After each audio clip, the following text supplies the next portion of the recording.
자, 우리가 창세기에서 인물들을 보는데 창세기에 나오는 인물들은 이 뒤에 나오는 성경 역사 속에 굉장히 중요한 흐름을 만들어 갑니다. 창세기를 잘 이해하셔야 성경 전체를 이해하는데 훨씬 더 쉽습니다. 특히 우리가 보고 있는 이 쌍둥이 형제, 형에서 동생 야곱의 스토리는 매우 중요합니다. 여러분, 똑같은 할아버지 아브라함의 후손, 아버지 이삭의 쌍둥이 아들, 그런데 이 에서와 야곱 동시에 태어났지만 운명이 완전히 갈려버립니다. 여러분, 누군가는 손에 복을 쥐고 태어날 수 있어요. 뭐 우리가 흔히 말하잖아요. 금수저 쥐고 태어났다. 누군가는 정말 금수저처럼 장자로 태어나는 건 내가 선택하는 거 아니잖아요. 장자는 성경이 복을 약속하고 있어요. 그래서 장자에게는 두 몫을 준다라고 돼 있는데, 장자를 내가 선택하고 태어났지 않았음에도 불구하고 여러분, 그 장자라는 복이 주어지는 거예요. 그런데 성경에 보면 장자가 복받은 사례들이 그렇게 많지 않습니다. 그래서 제가 굉장히 위로를 받습니다. 저도 넷째로 태어났기 때문에. 아브라함이 이삭을 낳고 이삭이 쌍둥이를 낳았는데 형 에서와 야곱 중에 동생 야곱이 복을 받습니다. 그리고 야곱의 12아들이 12지파가 되잖아요. 첫째 아들, 둘째 아들, 셋째 아들은 복을 잃어버려요. 넷째 아들 유다가 복을 받고 11번째 아들인 요셉이 복을 받습니다. 그런데 요셉에게도 두 아들이 있었어요. 므낫세와 에브라임. 그런데 형보다 에브라임이 크게 됩니다. 뒤에 가면 성경에서 가장 중요한 이름 중에 하나인 다윗, 그는 이새의 8번째 아들입니다. 그런데 복을 받지 않습니까? 그래서 처음부터 어떤 기득권을 갖고 태어나는 것이 꼭 복은 아니에요. 장자로 태어났지만 관리를 못하면 장자로 태어난 것만 못한 안타까움을 겪을 수밖에 없어요. 그래서 뒤늦게 눈물을 흘리는 수도 있습니다. 장자로 내가 선택해서 태어나지 않았음에도 장자로 되어졌다면 잘 관리하셔야 돼요. 잃어버리지 않으셔야 돼요. 그래서 그걸 가지고 더 큰 복으로 이어갈 수 있어야 됩니다. 성경에 우리에게는 굉장히 불공평하게 보일 것처럼 생각되는 말씀이 나와요. 있는 자는 어떻게 돼요? 많이 있으니까 좀 안 주셔도 될 것 같은데 받아서 풍성하게 된다. 없는 자는 어떻게 돼요? 있는 사람이 좀 주면 좋을 것 같은데 없는 자는 그 있는 것마저 빼앗기리라. 이게 어떤 의미인 줄 아세요? 우리는 이 땅 살면서 분배를 잘하며 살아야 돼요. 내게 힘이 많다면 누군가에게 나눠줄 수 있어야 돼요. 그런데 이 말씀의 의미는 뭘까요? 있는 자가 받아 풍성하게 된다. 즉 장자로 태어났어요. 이걸 감사하면서 장자로서의 마땅히 할 일을 하고 하나님께 감사하면서 건강하게 나를 잘 이 땅에서 섬기며 살면 더 풍성하게 주세요. 근데 장자로 태어났는데 그것을 귀하게 여기지 않은 채 하나님께서 주신 가치를 짓밟아 버리면 싹 빼앗길 수가 있습니다. 그래서 우리는 얼마나 받느냐의 문제가 아니에요. 내가 얼마나 많이 가졌느냐의 문제가 아니라 얼마나 관리를 잘하느냐. 하나님이 내게 주신 것들을 얼마나 잘 관리하면서 그것을 내게도 복이 되게 만들고 내 덕에 수많은 사람들이 복받게 만든다면 이보다 더 큰 복은 없습니다. 우리가 줄 수 있을 때 주시고 베풀 수 있을 때 베푸는 것은 복입니다. 장자로 태어났어요. 복이에요. 그런데 가볍게 여겨서 잃어버렸고, 차남으로 태어났어요. 막내로 태어났어요. 그래서 성경에 약속된 장자의 복은 손에 쥐고 태어나지 않았는데, 그런데 여러분 굉장히 하나님 앞에서 진실하게 살고 장자는 아닌데 장자처럼 살아가는 사람이 있어요. 그런 사람이 복 받는 거예요. 아까 말씀드렸지만 야곱의 12아들 중에서 장자처럼 최고의 복을 창세기에서 받는 사람이 있어요. 11번째 아들 요셉이에요. 요셉은 장자가 아닌데 오히려 형들에 의해서 핍박을 받았는데 자기가 최고의 자리에 올라가서 수많은 것을 관리할 수 있을 때 이렇게 약속합니다. 자기를 정말 죽이려고 했고 인신매매하는 사람들에게 팔아버린 형들에게 위로를 해주잖아요. 내가 당신들과 당신들의 자식들까지 책임지고 먹이겠습니다. 이게 무슨 역할이에요? 장자 역할이에요. 그러니까 11번째 아들인데 장자처럼 살아요. 우리가 뒤에 가서 이제 보겠지만 그래서 너무나도 큰 복을 받죠. 요셉은 11번째 아들인데 역사 속에서 이스라엘의 12지파 중에 두 몫을 차지합니다. 므낫세와 에브라임. 요셉 지파는 없어요. 에브라임 지파, 므낫세 지파. 그러면 13지파가 될 텐데 그 중에 하나인 레위 지파, 르우벤, 시몬, 레위 세 번째 아들은 12지파 속에 흩어져서 하나님을 섬기는 일을 하기 때문에 12지파가 12영역을 나눠서 갖게 되는 거예요. 그러니까 여러분, 내가 몇 조로 태어났는가, 내가 금수저를 들고 태어났는가, 흙수저를 들고 태어났는가 는 중요하지 않습니다. 내게 주어진 것을 얼마나 잘 활용하고 내가 그것을 갖고 비록 흙수저를 할지라도 내가 베풀고 나누고 살아가면 어느새 흙이 금으로 변해요. 우리 자녀들에게는 금을 물려줄 수 있는 놀라운 은혜가 있을 줄로 믿습니다.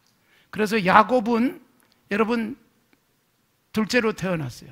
태어나는 순서가 조금 늦었어요. 그러나 여러분 먼저 태어난 형보다 훨씬 큰 복을 받습니다. 풍성하게 됩니다. 역사의 주인공이 되잖아요. 아브라함이 이삭을 낳고 이삭이 야곱을 낳고 야곱이 유다와 12형제를 낳고 이렇게 됐어요. 여기서 여러분 에서는 마태복음 1장에서 아예 족보에 이름도 들어가지 않습니다. 장자가 들어가야 되는데 장자는 사라져 버립니다. 그리고 야곱이 유다와 그 형제를 낳았다 그렇게 돼 있어요. 야곱의 아들 장남 르우벤, 시몬, 레인 싹 사라진 채 네 번째 아들과 12아들을 낳았다 그렇게 되어 있는 거예요. 그러니까 여러분 성경 역사 속에서 보여주는 것은 내가 얼마나 많은 것을 갖고 태어나는가가 아니에요. 얼마나 잘 지키고 얼마나 잘 활용해서 진짜 복이 되게 하는가 그렇지 않은가예요. 아무것도 갖고 태어나지 않은 게 우리 모두입니다. 그러나 내게 아무것도 갖고 태어나지 않았지만 내게 생기게만 하면 복받을 만한 삶을 살아가는 삶, 이게 여러분 이 땅 살면서 정말 장자와 같은 복을 받게 할 줄로 믿습니다. 자, 야곱과 에서, 분명히 에서가 형, 야곱은 동생. 그런데 여러분 완전히 운명이 갈립니다.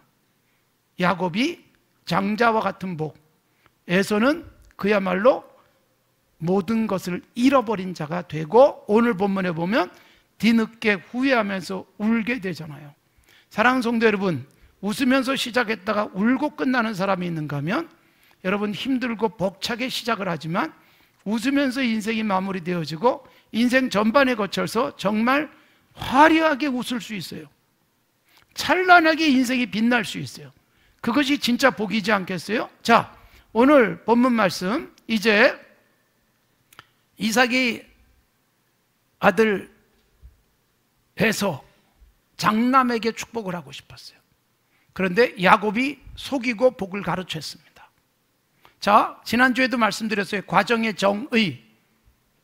하나님이 25장에서 큰 자가 작은 자를 섬길 것이다. 그래서 야곱이 복 받도록 하나님이 말씀하셨어요. 그래서 복을 받을 거였어요. 그런데 야곱은 수단과 방법을 가리지 않고 내 것 만들겠다고 잘못된 과정을 통해서 갖긴 가졌지만 부작용이 따르고 후유증이 따랐다 그랬죠.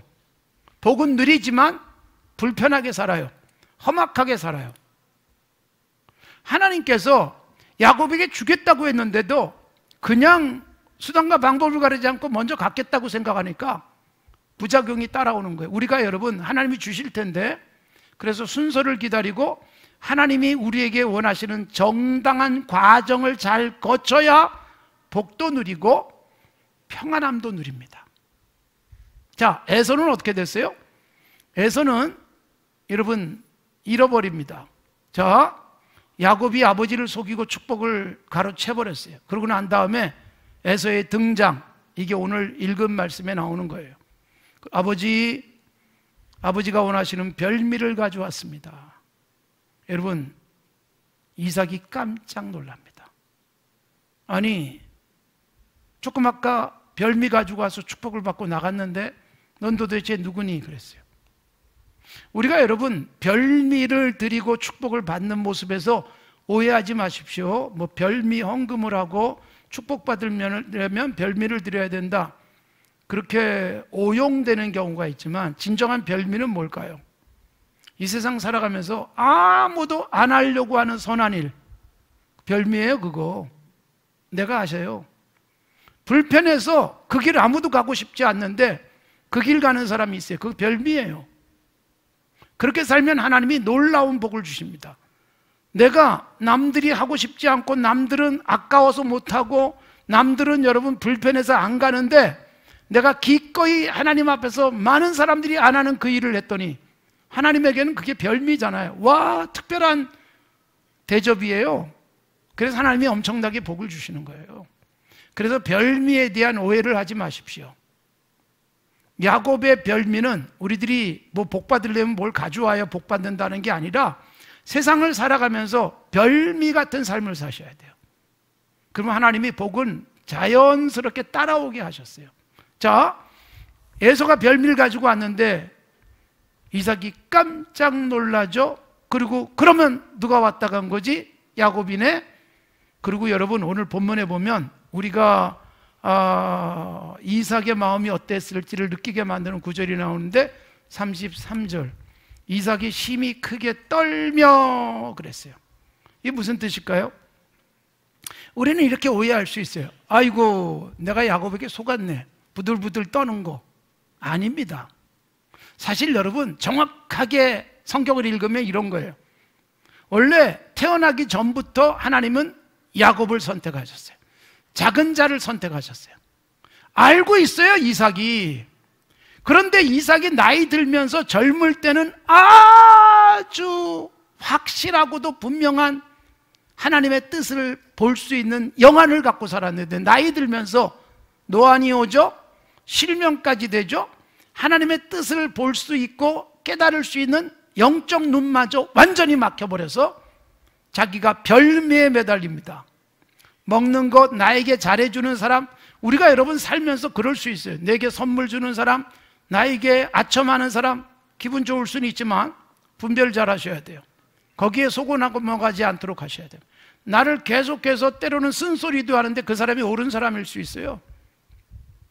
별미를 갖다 준다고 거기다 축복하고 싶어 했던 이삭은 영적으로 무분별한 모습이었어요. 하나님 앞에서 그는 충격을 받았습니다. 아, 큰일 날 뻔했구나. 하나님이 야곱을 선택하셨는데 나는 에서에게 축복할 뻔했네. 이래서 부드러 떠는 거예요. 작은 아들 야곱에게 속아서 떠는 게 아니에요. 그게 속아서 떨었으면 그 자식 내가 다시는 안 봐 그럴 거 아니에요. 여러분, 야곱을 다시 불러서 축복해서 외삼촌 라반의 집으로 가게 하는 거예요. 그러니까 정신 차려야 돼요. 우리도 부르르 떨 일이 생기지 않도록 하십시오. 그러려면 어떻게 해야 돼요? 하나님의 뜻이 무엇인지 잘 살펴야 돼요. 좋은 결정을 할 때마다 하나님이 뭘 원하시는가, 잘못 선택해서 떨 일이 생기지 않도록 하셔야 돼요. 그러니까 아이고 큰일 날 뻔했구나, 가슴을 쓸어내리고 있는 이삭입니다. 잘못될 뻔했구나. 여러분, 여기에 부르르 떠는 거예요. 자신의 잘못된 판단, 자신의 잘못된 선택. 하나님은 그게 아니었는데, 그러니까 하나님이 막아주신 것이죠. 그렇다고 해서 야곱의 행위가 정당화될 수 없다는 것은 이미 지난주에도 말씀드렸고 조금 전에도 말씀을 드렸어요. 자, 이제 여러분 에서예요. 에서가 통곡을 하죠. 네, 통곡을 합니다. 여러분, 에서가 통곡을 하는 모습을 오늘 본문에서 보여주고 있지만, 이게 우리가 쓰고 있는 이 성경은 개역 개정판이고 예전 개역판에는 뭐라고 번역되어 있을까요? 방성대곡했다, 그렇게 되어 있어요. 에서가 그냥 운 게 아니라 방성대곡을 했다. 정말 통곡을 했습니다. 그러나 여러분, 그런 통곡도 이미 아무런 효용이 없어요. 자, 보세요. 이삭은 부르르 떨었고 크게 떨었고, 그리고 에서는 방성대곡 통곡을 하잖아요. 자, 이삭이 떤 이유는 뭐예요? 하나님의 뜻을 거스를 뻔했기 때문에. 그러니까 우리가 이거 조심하셔야 돼요. 그래서 주님이 우리에게 기도를, 짧은 기도를 가르치면서 뜻이 하늘에서 이루어진 것처럼 땅에서 이루어지게 하옵소서. 이거 무슨 뜻이냐면 하나님 뜻 이루어가세요가 아니에요.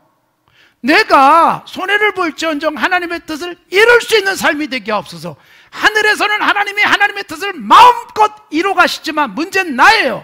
땅에 살면서 하나님의 뜻이 아니라 내 욕심을 따라 살아가는 삶이 아니라 이 땅에서도 하나님의 뜻을 이루게 하옵소서라고 하는 기도를 짧은 기도 속에 담아 주신 거죠. 그래서 우리는 하나님의 뜻대로 살아야 되는데 이삭은 큰일 날 뻔했어. 그래서 부르르 떨었고, 그리고 야곱이 내 복을 뺏어갔다고 생각한 에서는 어떻게 했어요? 울었습니다. 뒤늦게 웁니다. 통곡을 합니다. 소리를 내서 울었다. 34절 38절은 분명하게 소리를 내어서 울었다, 소리를 내어서 울었다 그렇게 말해요. 속으로 울었는 게 아니에요. 아버지 앞에서는 의연한 척하고 뒤에 가가지고 운 게 아니라 아버지 앞에서 통곡을 했습니다. 소리를 내어서 울었습니다. 방송대곡을 했습니다. 그러면서 여러분 36절에 이어지는 말씀, 아버지 야곱의 이름이 야곱인 게 딱 들어맞습니다. 야곱이라는 말의 뜻이 뭐예요? 형의 발꿈치를 딱 붙들고 떼어놨기 때문에 집착하는 또는 약삭빠른 수단과 방법을 가리지 않고 내 것 만들려고 애쓰는 그런 모습이 야곱이에요. 그래서 야곱의 이름을 이스라엘로 바꾸시는 거예요. 계명하시는 거예요. 야곱처럼 살지 말고 이스라엘로 살아. 이게 여러분 이스라엘 역사 속에서 그래서 하나님이 이스라엘 백성을 부를 때 야곱아라고 부를 때도 있고 이스라엘아 부를 때도 있어요. 그건 무슨 뜻이에요? 이스라엘이 됐는데 옛날 이름으로 불러요. 왜요? 이스라엘이라는 새로워진 이름에 맞지 않는 삶을 살 때 야곱아 부르는 거예요. 예수님께서 요한복음 1장에서 나다나엘을 만나고 뭐라고 말하는가 하면 너는 참 이스라엘 사람이다. 내 속에 간사한 것이 없다. 요한복음 1장. 이게 무슨 뜻이에요? 야곱 속엔 간사한 게 있었거든요. 그래서 나다나엘에게 너는 참 이스라엘 사람, 내게 야곱 같은 모습이 안 보인다. 그렇게 칭찬하신 거거든요. 그러니까 야곱이라는 이름에 딱 맞게 이 녀석이 못된 짓 했습니다 라고 말하면서 뭐라고 말해요? 36절에 나를 속이는 것이 이번에 두 번째입니다. 전에는 내 장자의 명분을 뺏어가더니 이제는 내 복을 뺏어갔습니다. 여러분 어떻습니까? 창세기를 쭉 읽어가다 보니까 그래 에서 속상하겠다 그렇게 동감이 되십니까? 여러분 이거는 여러분 항상 잃어버린 자, 자기 걸 못 지킨 자는 남 탓합니다. 남의 탓을 하기 좋아하는 사람이 있어요. 자기가 못하고. 에서는 자기 걸 못 지킨 채 동생 탓하죠. 그래서 칼을 들고 죽이겠다고 쫓아가는 거예요. 우리가 여러분 에서의 말을 잘 보십시오. 이것이 두 번째입니다. 전에는 장자의 명분을 뺏어가더니 이번에는 축복까지 가로챘습니다. 그리고 우는 거예요. 근데 정확하지 않습니다. 자, 장자의 명분은 어떻게 해서 뺏겼어요? 여러분 하나님이 장자로 태어나게 하신 거예요. 선택이 아닙니다. 하나님이 엄청난 복을 그에게 주셨는데 그걸 어떻게 여겼어요? 히브리서에 보면 야곱의 이 태도를 망령된 행동으로 말씀합니다. 망령됐다. 히브리서 12장 무슨 뜻이에요? 하나님이 주신 것을 가볍게 여겼어요. 너무나도 귀한 것을 가치 없게 여겨서 배가 고파 죽을 지경인데 동생 야곱이 죽을 쓰고 있어요. 붉은 죽. 그러자 배가 고파서 죽겠다고 아우성을 치면서 야곱에게 야, 죽 한 그릇만 줘라. 그러자 약삭빠른 야곱이 어떻게 해요? 형 그러면 형의 그 장자로서의 명분 나한테 팔어 죽 줄게. 그때 여러분 에서가 무서운 말을 해요. 배고파 죽을 지경인데 장자의 명분이 무슨 소용이냐? 여러분 이게 여러분 사람을 망하게 하는 거예요. 배고파 죽어도 이것만큼은 놓지 않는다라는 게 있어야 돼요. 역사 속에서 그런 사람들 때문에 지금 우리가 오늘 이 상황을 누리고 있는 거예요. 누가 뺏어간 게 아니에요. 에서가 잃어버린 거죠. 에서가 가볍게 여겼죠. 장자의 명분을 가볍게 여겼으니까 장자 너 해라. 형 네가 해라. 형의 복, 장자의 복 야곱이 받아야죠. 패키지 되어 있는 그 복을 그대로 가져온 거예요. 뒤에서 속인 것이라고 하는 잘못된 과정이 문제지 장자의 명분을 가볍게 여길 때 이미 에서의 눈물은 싹을 틔운 겁니다. 이미 눈물의 씨앗을 심어놓고 사랑이 눈물의 씨앗이 아니라 이렇게 귀한 가치를 주간 그릇에 팔아버린 그것은 눈물의 씨앗이 됐고 이제 뭐래요? 통곡하고 있는 거예요. 빼앗아 간 게 아니라 잃어버린 거예요. 놓쳐버린 거예요. 이게 얼마나 중요한 것인지, 얼마나 가치 있는 것인지 분별을 못해서 그냥 길거리에서 여당가닥에 바꿔먹은 것과 다르지 않습니다. 야곱은 약삭 빨아들는지 모르지만 에서는 뭐예요? 가치를 분별할 줄 모르는 미련함 속에 빠진 거예요. 그게 우는 날이 온 거예요. 그래서 뒤늦게 눈물을 흘리지만 그 눈물을 닦아줄 자는 아무도 없습니다. 아버지, 좀 남은 거 없어요? 부스러기라도 주세요. 그런데 뭐예요? 여러분, 없어요. 야곱은 주권자가 되고 에서는 종이 돼버렸는데 무슨 복을 더 어떻게 나눠줘요? 그래서 너는 하늘에서 내리는 이슬에서 멀 것이다, 기름진 땅에서 멀 것이다, 그렇게 아버지가 자꾸 요구하니까 축복을 하는데 그렇게 되는 거예요. 이게 축복이에요? 기름진 땅하고 너는 멀 것이고 하늘에서 내리는 이슬과는 멀 것이다. 1차 산업이잖아요. 이 당시는 1차 산업이 망하는 거예요. 농사 망하는 거예요. 기름진 땅이 없고 하늘에서 이슬이 내리지 않으니까. 그리고 너는 칼을 들고 살 것이다. 그러니까 1차 산업 던져버린 채 싸우고 남의 거 빼앗아서 살아가려고 하는데, 남의 거 빼앗아서 칼로 위협한 사람이 절대로 성공할 수 없죠. 칼을 부르고 칼을 가진 자는 칼로 망합니다. 그래서 에서는 망하는 길로 가버린 거예요. 사랑하는 성도 여러분, 조심하셔야 됩니다. 뺏기지 않도록 하십시오. 뒤늦게 울지 않도록 하십시오. 뒤늦게 가슴을 치지 않도록 하십시오. 하나님 앞에서 나는 소중한 것들을 제대로 지켜왔는가? 여러분, 잡아야 될 것 잡고 놓치지 않도록 애쓰셔야 됩니다. 2024년이 벌써 9월달이 됐습니다. 우리는 얼마나 시간을 잘 잡으셨습니까? 얼마나 기회를 놓치지 않았습니까? 여러분, 잡아야 될 사람을 놓친 적은 없습니까? 그리고 뒤늦게 후회하고 눈물을 흘린 적은 없습니까? 굉장히 중요한 부분이에요. 뒤늦게 울지 마시고 기회가 왔을 때 잡고 내게 찾아왔을 때 붙드시고, 그리고 나에게 무대를 만들어줬을 때 거기서 춤을 추셔야 되는 거예요. 그거 놓치고 난 다음에 아이고 통곡을 한들 무슨 소용이 있습니까? 지금 에서가 그런 모양이고, 결국 에서는 그렇게 다 잃어버린 채 뒤늦게 눈물을 흘리지만 회복이 안 됩니다.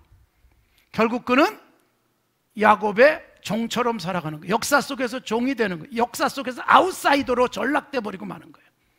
장남으로 태어나서 기세가 등등했지만 역사 속에서는 아웃사이더가 돼버리는 거예요. 사랑하는 성도 여러분, 우리에게 기회가 주어졌을 때 그걸 잘 살리면 하나님 앞에서 그것은 복이 됩니다. 그래서 있는 자는 받아서 풍성하게 되는 거예요. 2차 세계대전 이후에 여러분, 이렇게 잘 살게 된 나라는 우리나라밖에 없습니다. 필리핀이 우리보다 훨씬 잘 살았지만 그들은 기회를 다 놓쳐버리고, 지금 우리가 필리핀을 도와줘야 되고 필리핀에 선교사를 보내고 필리핀 가서 학교 세우고 필리핀 가서 여러분 공부시키고 그러고 있습니다. 그러니까 우리가 여러분 하나님이 주신 기회 놓치지 않고 뒤늦게 눈물을 흘리지 않을 수 있는 삶을 매일매일 살고 있는가? 다 지난 다음에 뒤늦게 슬퍼하는 모습은 아닌지 나를 점검하면서 2024년 잘 마무리하십시오. 시간이 많지 않습니다. 항상 흘러가 버립니다. 오늘은 오늘로 끝입니다. 다시는 오지 않습니다. 그걸 놓쳐버린 에서의 통곡, 에서의 눈물입니다. 뒤늦은 눈물 보상해 주지 않습니다. 돌려주지 않습니다. 하나님이 내게 주신 것들 잘 붙들고 가치 있게 만들고 빛나게 만드시고, 하나님께서 내게 주신 복이라고 간증하며 평생 살고, 그런 아버지를 보면서 우리 자녀들이 와, 나도 이 복을 누렸구나 감사하고 간증할 수 있는 건강한 하나님의 사람들이 되시기를 바랍니다.